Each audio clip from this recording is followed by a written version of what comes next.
Since its launch in 2005, Broad Street Review has sought to promote the exchange of viewpoints rather than any particular point of view. To that end, we welcome commentary from professionals and amateurs alike about the performing and visual arts, as well as any other field of interest to our eclectic group of contributors. The following interview was submitted to Broad Street Review, powered by Rep Radio.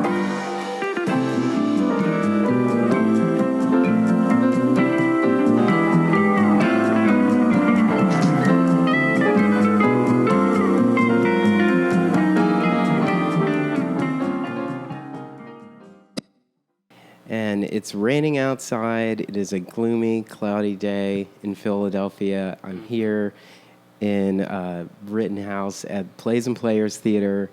We're down in the lobby, in the lower lobby.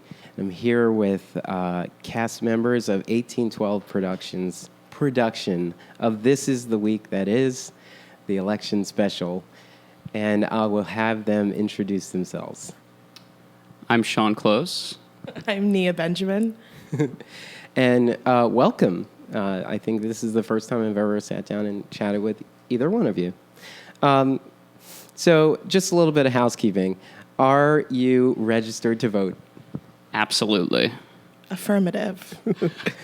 Okay, and who are you voting for? Off the record, Whoa. But I'm going to keep recording. Off the record, but the interview is already set.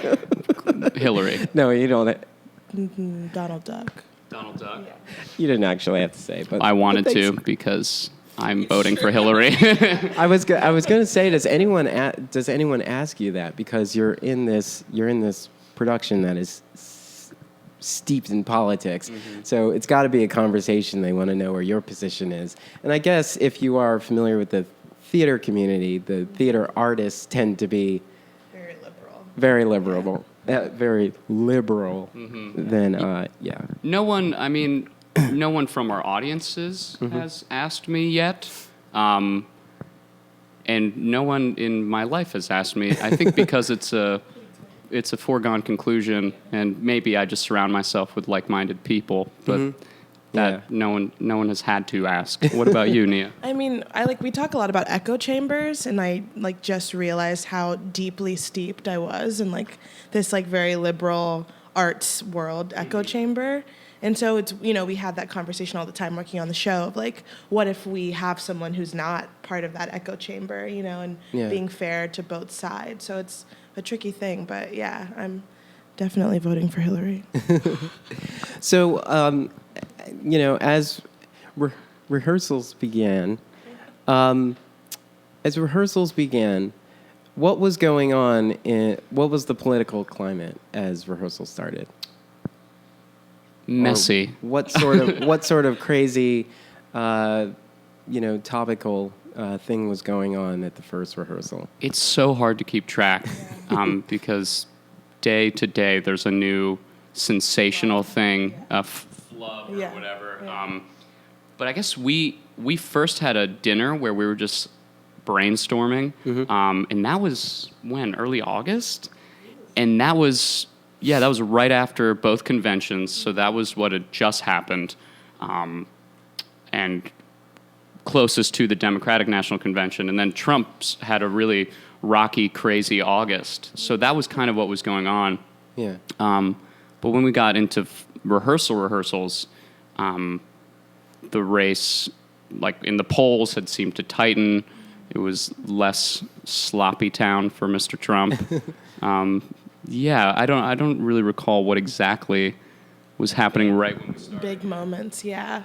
I think it was just we were setting into the fact that it's true, our two options are, Hillary or Trump at that time was kind of the, this is what we have. Yeah. And then it's crazy that we can look at maybe the last 4 to 6 months and there's probably tons of content for you to write about just there, but this is going on for the last 18 months or so. With all of that, how do you figure out what to add to the show? Because there's so much that's ripe for ripe for it.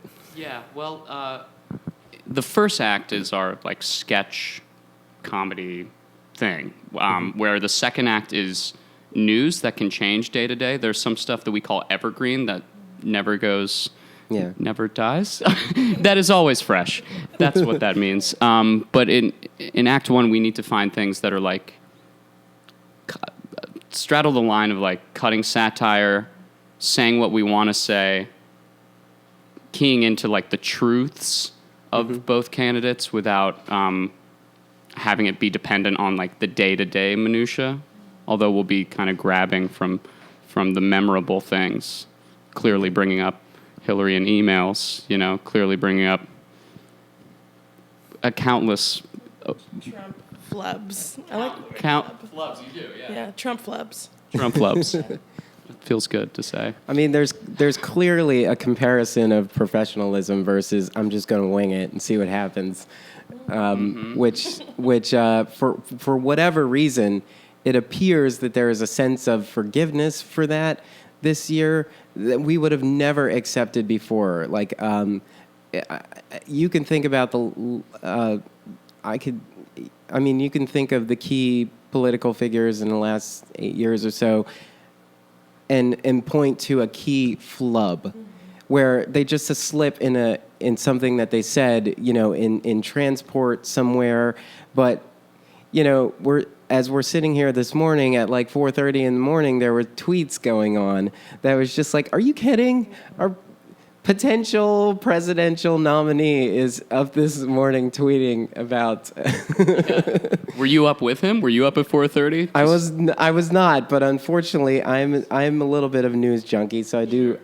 My TV is like set to a cable news channel, and I just sort of, I think it's my alarm clock. I just sort of wake up, and it's like, wake up, the news is on. Yeah. I mean, it continues to go. It just keeps going, so it's always there. Yeah, I think.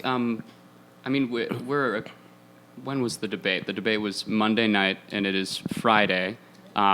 And that was the first ultra surreal, so real that it feels surreal moment of like Trump and Hillary together, split screen, and thinking about him being there and leading up to that being like, the bar is so low for him. So if he doesn't do something wildly aggressive, and he did, but he's held to such different standards, and there's a whole other conversation about why that isn't just about professionalism. That's Yeah. So I'm always interested.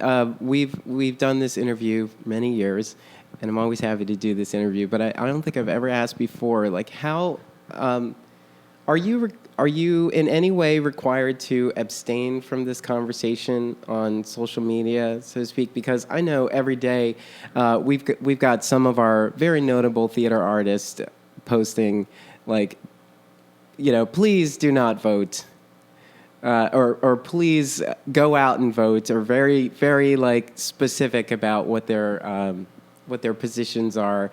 And I think I maybe post something every day. I'm a part of this conversation.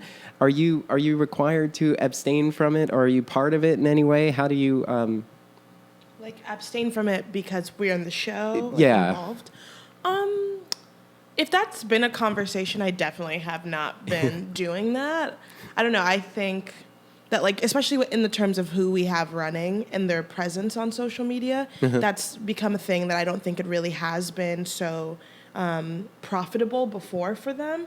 And so it's like, when you see tweets from a presidential candidate, you know what I mean? Yeah. You see Twitter battles between presidential candidates. It's like you can't help but engage in that discussion as, I'm a millennial. Like, like for us, technology is like an extension of our bodies. So it's like I'd rather use that thing to talk about what's happening, in the political climate, and just, I definitely chip in once, twice, maybe thrice a day. Thrice a day. Yeah. I don't really, because I don't feel good when I spend a lot of time on social media.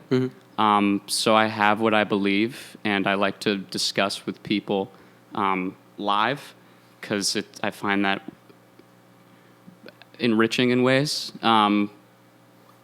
But to the question of like if we've been told like, hey, shush, like tone down your actual opinions on social media, we haven't been.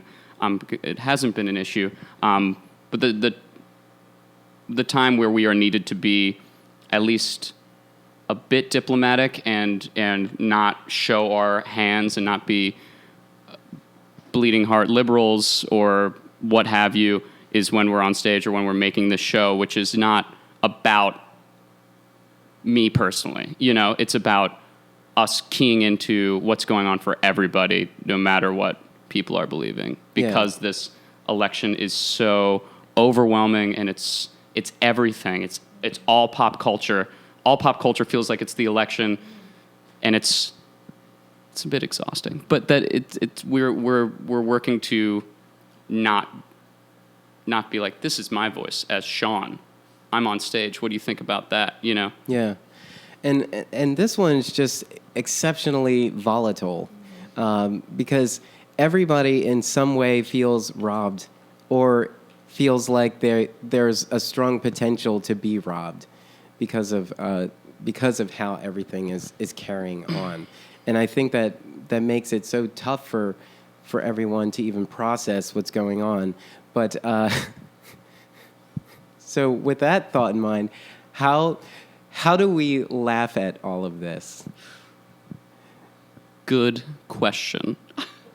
Yeah, I think that was, for me, coming into this, the hardest thing, because it's my first time doing the show, and understanding, like, how to really navigate what is funny in these very, like, sometimes horrible things that are said, you know what I mean? Like, how do you relate to that? I don't know. I think it's a question that I ask myself every night. I don't think it really changes, or goes away. Yeah, and especially when... In regards to Trump and what he has said and is still saying and how sensational he can be, the notion of parodizing someone that is that sensational has been very difficult because it's clear if you're being safe, and it's also like clear if you're trying too hard to parodize him because I don't know, it's almost. And then there's this question of, like, if you just say his words, which are already funny, are you just giving him another space to take up without making a comment? So with all that being said, I'm clearly a little, like, mixed up about everything and about how to be funny right now because I feel, as a person, I feel scared and nervous and anxious and overwhelmed. Yeah. And yet we all need a good laugh. Mm-hmm. Yeah. Yeah, I think there's like something, even if we like in all the complex emotions that come from like being in the show and also being a human being and having our own feelings, it's like such a relief to just like be able to laugh at this, you know, and say like, yeah, it's really serious and dire, but at the end of the day, like we're going to look back on this in, you know, a few years and be like, oh my God, like that was insane. Like some of this stuff is just true absurdity in a way that's just hilarious. Yeah. Yeah. I think, and especially here because I guess I mean, I'm definitely certain that in Philadelphia we have this melting pot of positions. However, you know, I walk past a Bernie mural every day, and you know, it hasn't been defaced. It's the only piece that hasn't been defaced at all. It's like it's there as pristine as it was when it was first put up, and I guess Philadelphia feels some kind of way that you know, it appears that Bernie as a candidate was you know, had huge potential, but he's not even going to be in it anymore. And now we have a lot of people who didn't have a plan B. So sometimes I think about that. It's like, you know, should we be thinking like that, or should we honestly say no? We just have to push harder. There's got to be a way to do that. But we have to find the potential for any potential candidate to actually do right by us. Yeah. Which, in any other election, it seems like, yeah, I guess if we went with the person that wasn't my choice, we can take them to task and kind of keep them on notice and so on. But in this case, it doesn't really feel that way. It doesn't feel that way? I don't- Are you talking about Bernie supporters going to Hillary? Well, I do feel like a lot of, there's definitely a conversation that a lot of Bernie supporters are just kind of checked out now because they're just like, and maybe I should put this to you, Nia, because you mentioned that you are a millennial, that there is this mindset that, maybe this is the first time a millennial has gotten involved in the political debate. Yeah. And it's sort of like there is this my way or the highway mindset. Or what sort of conversation have you heard? Well, I think the most exciting thing for me in this election is that I think there's a wide generational conversation that's happening in politics. Like, I know for me, like, I was involved in the, '08 election, but now it feels like I have more agency over my choices, and I think it is really because of how the candidates are engaging in social media that, like, now younger people are saying, oh, I can have an opinion on this because I have access to that idea. Like, it's not just some, Politico article or, like some sort of early morning little piece that you don't see because you're asleep or you're on your way to school. So I feel like that conversation is exciting. And then, to put those Bernie supporters to task, I think that for a lot of people who want that third option, he was that first sort of inkling of what that third option could be. And I think a lot of people were excited by that, in a way that, for me, I look at Bernie Sanders as like a catalyst for like conversation. Mm-hmm. And I think that how he's engaged, like after leaving the race in the political debate is so interesting and fascinating because he's saying, yeah, I know I didn't get to do that thing that we said we could do, for his supporters, but it doesn't mean that the clock, the cogs aren't turning in the machine to say, hey, maybe we do need to evaluate things, And so I think the conversation for people who are so adamantly Bernie is now, can I trust that thing, in which I didn't believe in the first place, And I don't know, it's like a very case-by-case basis, but I think it's like we have to look at the options we have now, and that's the thing that I put to a lot of people who are like, oh, I'm going to do that third-party thing or I'm going to, not vote at all. Is like, well, yeah, but that you might stop the conversation before we can even really begin to have it by not engaging, you know what I mean? In the actual reality is that we have these two people and, we have to pick who we think is best. Yeah. I'm personally just disappointed because I got my hands on a T-shirt of Bernie Sanders who looks like he was on Sesame Street. And it says, Bernie 2016. It looks like Sesame Street, as if he was like Bert and Ernie. And I can't wear it. Well, I could wear it, but it's sort of like, it's sort of dated. But that's my only thing. I look at that shirt every day and I'm going, I say wear it. Not today. Oh, I'd wear I say crap today. out of it. I say right now. Maybe I'll come to the show and wear it. You absolutely There you go. That'll be cool. That'll be great. Well, if you guys haven't seen it, I'm voting for Sterling Archer. I loved your shirt. I've been meaning to say that. I've been having my eyes on it. Because he's in the danger zone. Yeah, always is. Oh my gosh. Amazing. So, can you talk about some of the new elements in the election special that were not here before? You mean in regards to other, this is the week that is? Mm-hmm. New elements. Like the commentators and... Oh. Well, we will have a couple of editorials later in the run. Last year we had Chris Satullo, and this year we'll have... There's another person here. His name is Tyler. We've got the press handler here. No, not awkward. No, I can get it. But kind of watching what we say to make sure we don't tear this show to the ground. Sure.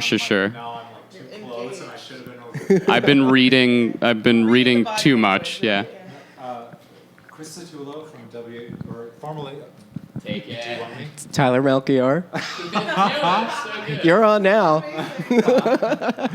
Chris Attulo, formerly of The Inquirer and WHYY.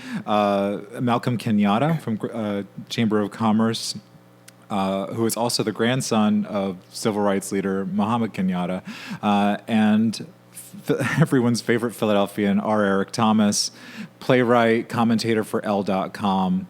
There will be some other folks coming in. We're working out schedules now, but to get different points of view and hear from other Philadelphians what their thoughts are. I think those are going to be exciting. I'm so glad. See, I'm so glad I passed it to you because I would have said names and that's it. Like I didn't have the rest of the details. I'd be like, these are names. Come see the names. But that I should have filled it in because I have it all right here. you have it. I was all right, just testing you you. just want to watch people I squirm. was testing you understand. and you failed, so it's fine. That's fine. I'm used to that. Yeah, ready for an audience later. So, are there any sort of interesting? I mean, besides your general like rehearsal, is there any sort of prep work that you do besides like consuming the news and talking? Well, you're on the desk this year. I am on the right? desk. Yes. So talk a little bit about that process. Yeah, last year was my first time, and I was very nervous about it.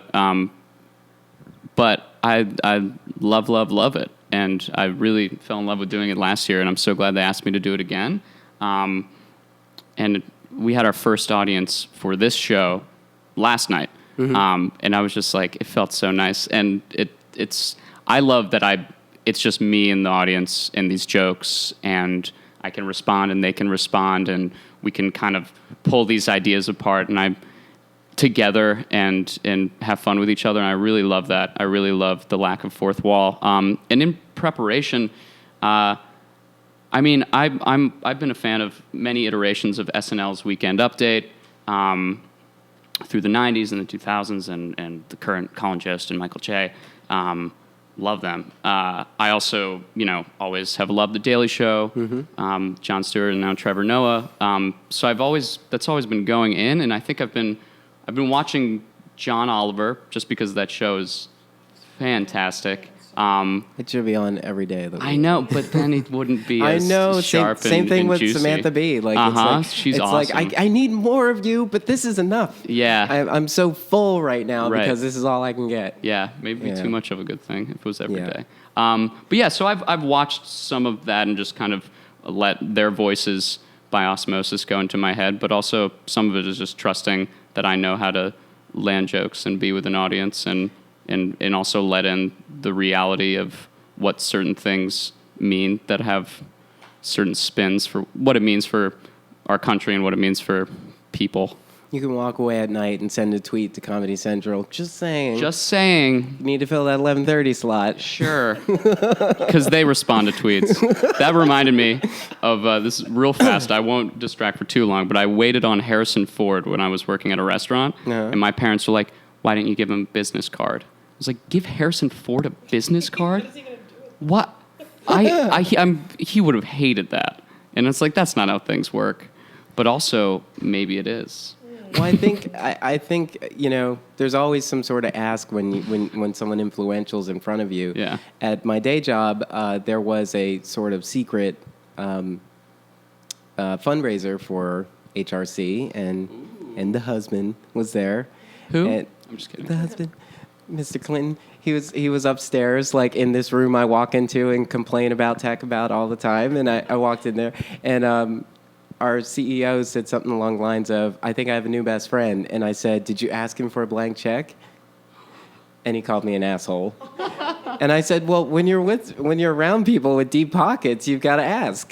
You might as well, I guess. That's just the mindset of nonprofit. You right? burn it. That is true. Hey, you have money. Do you believe We're in what I trying do? to do this really great thing Yeah. here, and we could really use your help. I mean, without you, we can't get it done. Right. We're just about can't. to shut down. We're going to shut it down. I mean, are we going to close now, I'm or boarding do up we have the to cut the windows lights? in Okay, front of you. they're telling us we have to lock it up right now. Unless blank check.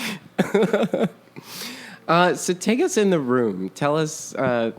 There's probably a whole lot of laughter going on in there. Is it Are emotions running high in all sorts of ways?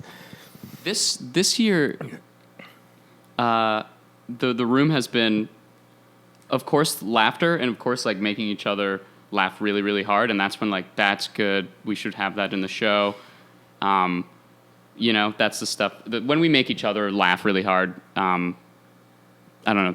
That's what we keep, and then we have to form it because sometimes we just think it's funny and we're weird. But also in the room has been this a tension of sorts as we try to work on something very difficult. Yeah, I think it's like that balance between like, oh wow, that's really funny, but it's also very serious, and like thinking about the like real world ramifications of these jokes that we're making, if that's a good way to put it. Yeah. Yeah, and it's and that negotiation of I said it, and I'm not sure how eloquently I said it earlier, but that negotiation of how we make the right kind of satire, how we say enough but don't oversay it, how we get to the truth of something but also have it be funny. Man, it's tough. Yeah.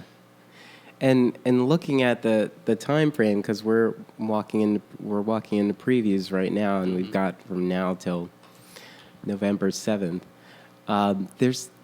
It's already a ride, so we can just imagine what's coming up. It's almost like if I were a television network, I would maybe cancel my season right now because the content that's coming out of like political entertainment in the structure is like taking up everything. Yeah. I was just thinking about entertainment and the notion of political entertainment and how that is most likely why we are where we are. Mm-hmm. Why Donald Trump is a candidate is because people want to be entertained. Yeah. And we have like a very easy consumer-driven entertainment. Like, I can watch Netflix wherever. I want to be entertained. I want entertainment right now. And he gives that. And I feel and worry that too many people don't think past that. They're like, haha, fun. Like, no, but the actual reality is not fun for a lot of people. And so I get frustrated with that, with the obsession with political entertainment. Now, we're all around the same age, or if you give it like a wide berth. How wide are we giving? I don't know, maybe 10 years. I'm 87 years old. I'm surprised I don't have any gray. But I have gray on my beard that just started in my late 20s. That happens. But I'm wondering if are we better or worse off that we have so much access to all of this political information? Because there's a part of me that seems like there's a part of me that feels like, oh, well, I have access to these cable networks that are constantly telling me breaking news, and it's not even breaking news. It's just, this just came out. We haven't quite confirmed it yet, but we're still talking about it because we're trying to fill air. We've got, it's like 2 minutes till a commercial, so I'm going to keep talking. Can I keep talking? Is this good? Are you writing the thing in? And then they tell you something that's somewhat nonsense, but then there are people who are not getting any of this information, so they have one opinion, and then the people who are consuming all of this 24-hour news cycle have a different opinion. Do you think we're better for having all this information, or is it making it harder for us to make what probably would have been a simple decision?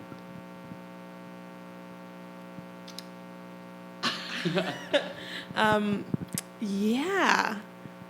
That's a great question. I mean, how do you feel about having access to all of this information? In terms of building the show every night, you have tons of options to pick from. You have everything that happened. You have tons of things that are going on in a news cycle that is currently happening right now. Yeah.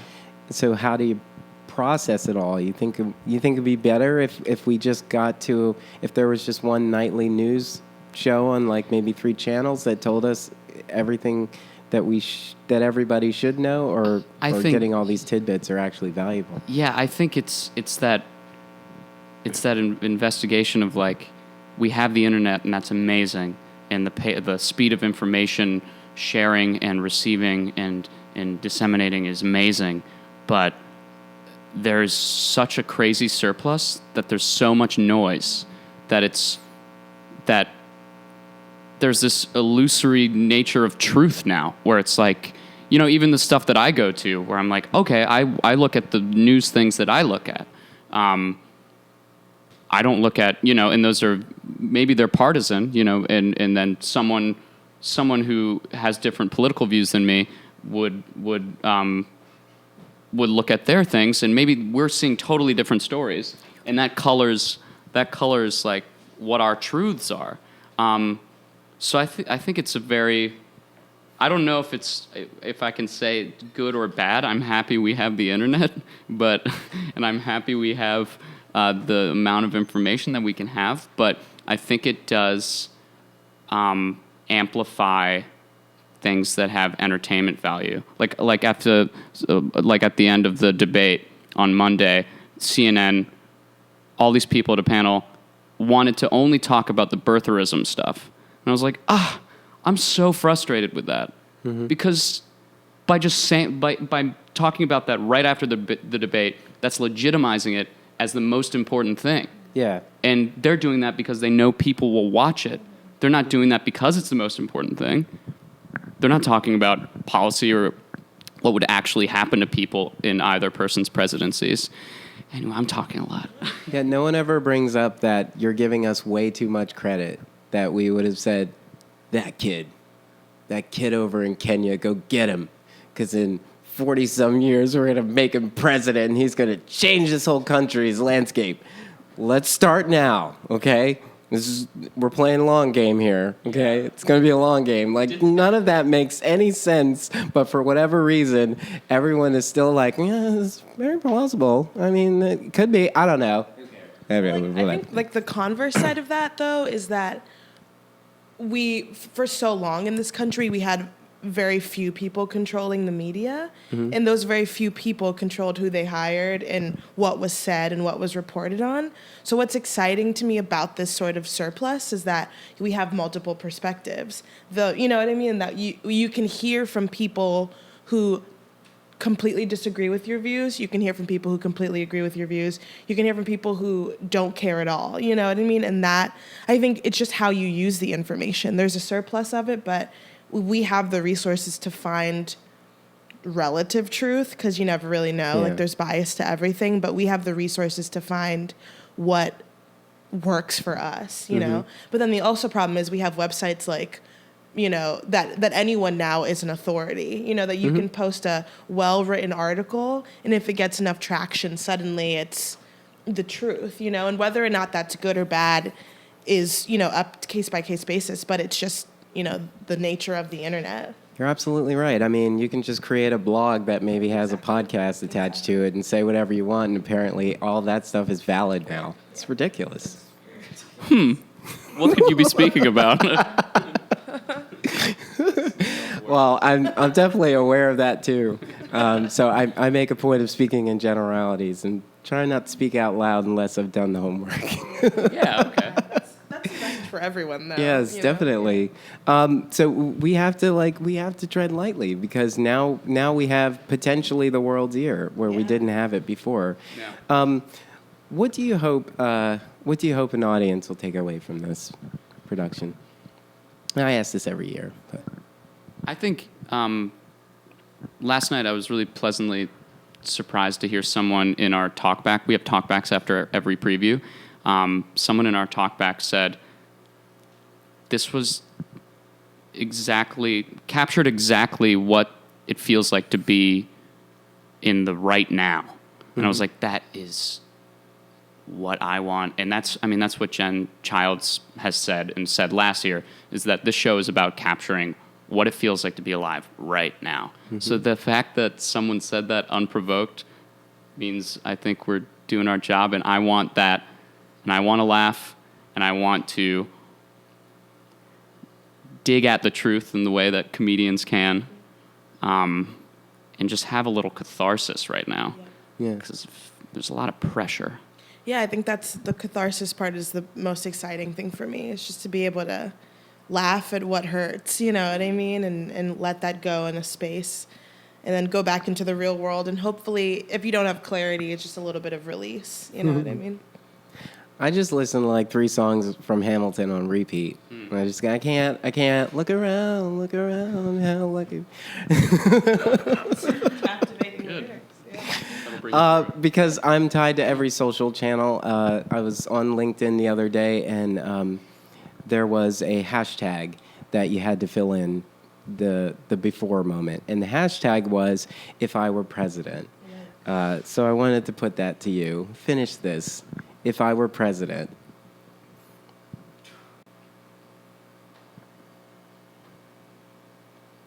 This is the sound of us thinking very hard. I'm digital, so I got all night. Right. Yeah, Pressure's off. Part of the reason I brought that up is because it is a tough question. And we have a lot of armchair... what am I trying to say? Armchair philosophers. Philosophers, yes, who are just sitting there making decisions as if it is that easy. And it's not. It's not an easy choice. But it's something that we should all kind of be thinking about. What did you answer? And especially factor in when we're thinking about anybody else. I said that I would be thinking of how to govern on the side of inclusion, and while supporting the people that support me, but also having respect and support for the people that do not support me. And when I hear a politician say, I want to earn your vote, when I hear that, I almost don't need to hear anything else. It's like, okay, so they're not walking through with some straight agenda, like, I got a plan, and this plan is a doozy. Wait till you hear it. It's going to be amazing. It's going to be great. Huge. It's going to be huge. Who's that? I'm not. I know. familiar. Some guy I heard him say it once on Twitter, audibly. But it's the thing is, like, when you say that, how we've been brought up to know that there's no I in the word team, and that it takes a village, and we clearly understand that it's not just one person making decisions on behalf of an entire country. We also understand that we are under a microscope for the world, and everything that's being said is being scrutinized to the highest degree. So at the same time, you have to think about what comes out of your mouth. Just as individuals who I feel like I'm nowhere near that level of importance, but I'm still concerned about what I say. So I would expect the people who want to speak on behalf of all of us, the people who agree, who side with us, and the people who side with me and support me, and the people who disagree with me, I would feel like I have to make sure that everything that I say resonates with both sides. Yeah. So that was my thought. I think I was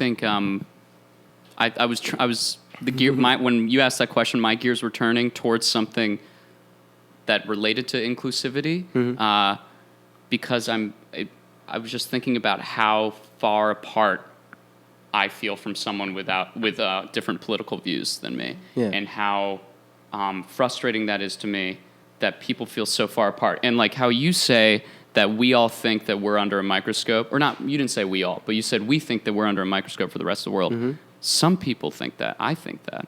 And you talk to other people who are in other countries. I mean, I don't, but my friends who live in other countries are like, everyone's watching and they're baffled. I don't believe that everyone thinks that way, because a lot of people in America are very selfish. I know it's part of capitalism. Is that we're very, very selfish, and and it's easiest to think about one's small unit, if that's just your family or if that's just yourself. And then those questions of our place in the world and how important words of our leaders are doesn't factor in. And I think I thought of an answer to your question if I were president.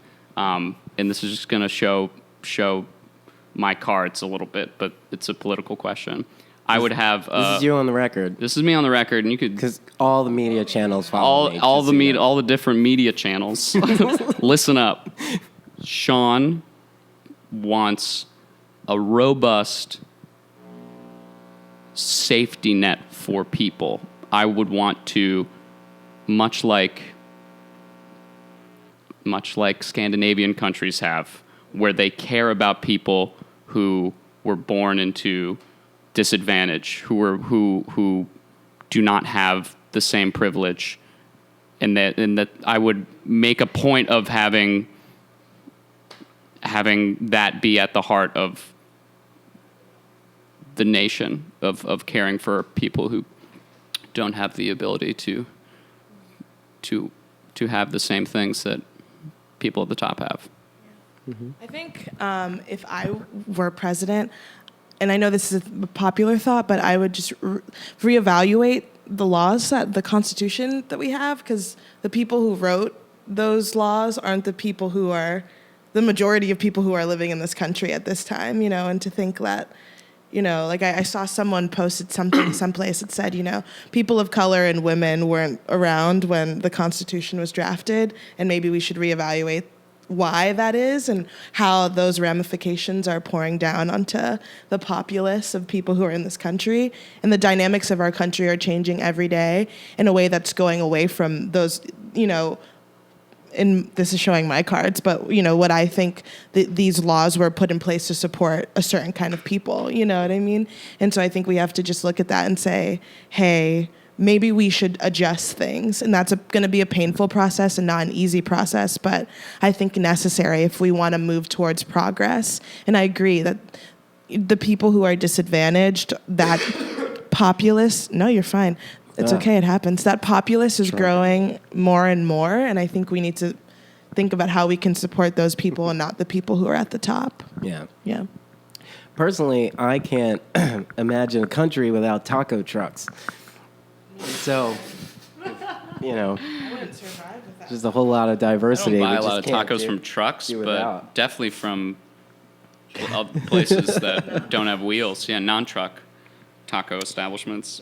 But I'm all for trucks. There's so much variety that we have available to us here because of our diversity, and to not think about how to foster and harbor that is short-sighted when you're trying to be the president, in my opinion.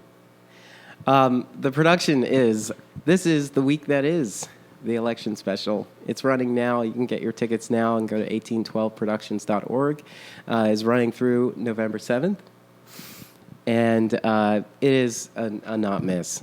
Fringe is over. There's no excuse. So go get your tickets. No excuse. Was that weird? That was no threat. If you could see me right now, I'm not very threatening. Not that this wasn't already on the city's radar, because it is the event to not miss. Sean Close, Nia-Samara Benjamin. Ooh, full name. Thank you so much for taking the time to chat with me. Thank you for humoring me in my political moments. And I can't wait to see the show. Yeah. Thanks Thank a lot. you. We'll see you there.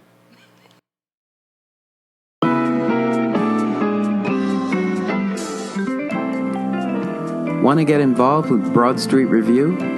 Head on over to our website at www.broadstreetreview.com and click Get Involved at the top. While you're there, help keep us running and click Contribute to find out how. Connect with us on social media, on Facebook and Twitter at Broad Street Review.